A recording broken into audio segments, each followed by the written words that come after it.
Showbiz fanatics, Kat Den or Katrin and Alden Richards aba nagkaroon ng separation anxiety. But first, bago tayo magpatuloy sa ating updates for today's video, ay happy Monday everyone. At nais ko po muna magpasalamat sa lahat ng mga Kat Den lovers and Kat Den defenders na talagang nakikipaglaban at talagang sumusuporta para po kay Katrin Bernardo and Alden Richards. Maraming salamat po. Panoorin muna natin. Smiling like she used to smile way back then. She's feeling like she used to feel way back when they tried. But something kept them waiting for this magic moment.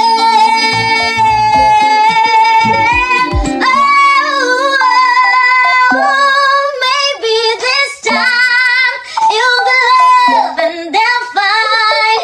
Maybe now they can be more than just friends. Oh, she's back in this life, and it feels so right. Maybe this time, maybe this time, maybe this time, love won't end.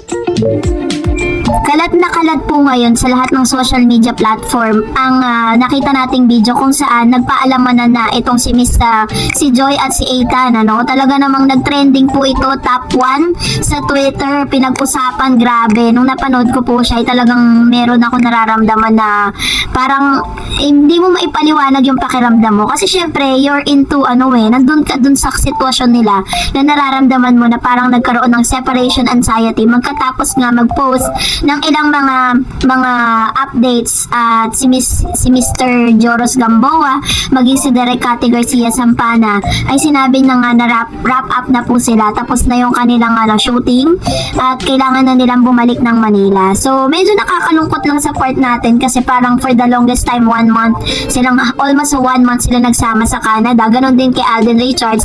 Nakita mo sa mga actions and Miss Katrin Bernardo na nagkaroon ng separation anxiety na parang at this moment is hindi na kayo sabay matulog, hindi na sabay kumain, diba? Parang medyo lang. At nakita rin natin sa mga actions po nila, totoo talaga yung kasabihan that action speaks louder than words. Na hindi man nila aminin sa publiko kung ano na talaga yung tunay na estado ng kanilang relasyon.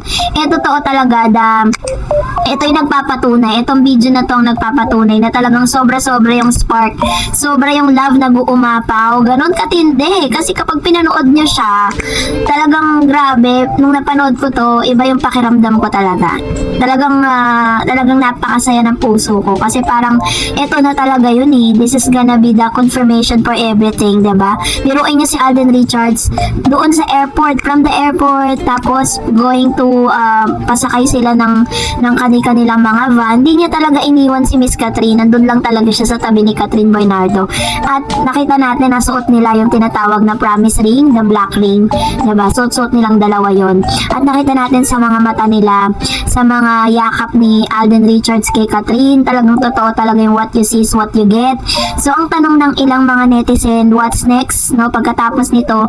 Pero syempre, mas mapapamahal tayo kay Katrin at Alden kapag po maglalabasan ng mga interviews, tapos maglalabasan yung kanilang mga mall tour, yung kanilang pagpopromote ng mga movies po nila together. Ngayon, meron pong mga inilalabas na mga videos si Mr. Kuya Jobert, kung saan doon po mababasa ninyo na parang pinipigilan talaga sila maglabas sa mga behind the scene photos and videos ng Kat Den. And we don't know why, bakit kailangan nilang itago yun. Pero syempre, igagalang natin kung ano man yung rules and confidentiality na kailangan po nilang itago muna for the meantime hanggat hindi pa lumalabas yung kanila pong movie. So, nag number 1 trending po si Miss Katrin Bernardo, yan, Kat, with nag-tweet po ng 3,966 posts. Sa celebrity trending po si Katrin, tapos kahapon naman Sunday, nag-trending naman si Alden Richards. Naku, grabe na to. Ito na talaga yung masasabi natin na totoo na talaga to. Ito na talaga yung sinasabi ni Alden Richards na what you see is what you get. Dahil kitang-kita naman natin sa mga actions po nila. Hindi na nila kailangang umamin sa publiko. Gets na natin silang dalawa. And that's the best thing that we can see and heard about Katrin Bernardo and Alden Richards. So, just have to continue to support them, lalo-lalo na sa upcoming movie po nila. And for now, narito naman ang ilan sa mga komento at reaction po ninyo patungkol naman sa ating latest updates. Magbabasa tayo ng inyong mga komento. Sabi ni Ma'am Shiberji, "Hi Ma'am Dars, thanks for reading my comments. God bless you. And hi also to all Katden followers and supporters forever. Thanks again Ma'am Dars for your Katden update. Pagtanggal ng pagod. Pag may update kay, lalo pag nakita ko na si Mr. Alden and Miss Catherine, especially ang kanyang magandang mukha and simple beautiful, ay nawala ang pagod ko. O Ma'am Dars, mas gusto ko sumayaw si Miss Catherine. Very hot niya sumayaw," sabi ni Ma'am Shiberji Pamposa, no?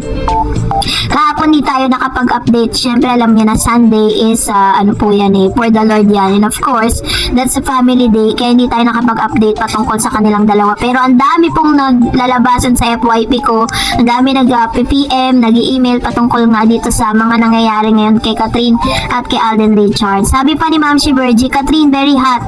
Trending na trending si Daniel sa teaser ng kanilang serye. Nababasa ko sa ibang comment ang pagbabalik daw ng cheaters. Dapat daw ang title ng serye ay Cheaters. Anyway, I don't mind. Basta Katden forever, mama." Ayan. Siguro po, let's hayaan na lang po natin siya kasi siyempre may sarili din naman buhay si Daniel. And kailangan niyang pagpatuloy yun kahit pa wala na sila ng dati niyang kasintahan na si Miss Catherine Bernardo. So, dapat lang tayo. Doon lang tayo sa positive side. Huwag na tayong gumaya sa mga katoksika ng ilang mga fans, Let's support. Kung nakikita natin na parang nag-excel siya doon, ano natin siya. At mas maganda po yung nangyayari ngayon sa Katden. Sabi ni Ma'am Shelina, "Ako din Miss Darrens, talagang gusto namin mapanood dito sa Kuala Lumpur. I'm always watching your content. Thank you po." Ayan. Hello po sa lahat ng mga Katden fans at sa lahat ng mga supporters ng Katden and also ng ating channel din sa Kuala Lumpur. Ang tanong ko po, hindi po ba siya ipapalabas dyan sa Kuala Lumpur? Check ko nga po online. And of course, sabi ni Miss Arjimet, "Miss Darrens, if I may, and God's willing, I hope to see you in person once Manila HLA Black screening is scheduled. You deserve to be recognized in this once in a lifetime event." Yes, Ma'am Darrens, we are so grateful to have your channel as a legit Katden news updates. You are indeed a blessing. Can't wait to see all of these beautiful souls in the promo days of HLA, especially its final release in all cinemas worldwide. Sabi nga ni Derek Kati, pinagpapala ang mabubuti. Let's spread love. Be kind always, Katden fandom. We love you both, Catherine and Alden. Especially thanks to you, Mr. Eds. Mami Min, you're the best. Ayan, nakakatuwa naman ito, diba? So, sabihan niyo lang po kung kailan yan at saan para po talagang sabay-sabay nating panoorin yung black screening na ito. Sana po dito lang sa Manila, dahil taga Manila lang tayo. And of course, para rin talaga ma-interview natin yung mga Katden fans kung ano po yung point of view nila doon po sa kanilang napanood. Kasi mas maganda yan, pagtapos po ng movie, meron tinatawag na review para po mas ma-hype, mas ma-promote yung movie, no? Sabi ni Miss Maria Lourdes Coronacion, sa promo kaya ng HLA dahil para sa OFW where they are being around places where they are OFW. Yes, sana lang like what they did in HLG. Thanks Ma'am Darrens for giving strength to Katden fans. Ayan, thank you rin po Miss Maria Lourdes Coronacion sa inyo pong palagi ang panonood, Ito rin po isa sa mga grabe sumuporta din to si Ma'am Shie. Thank you so much.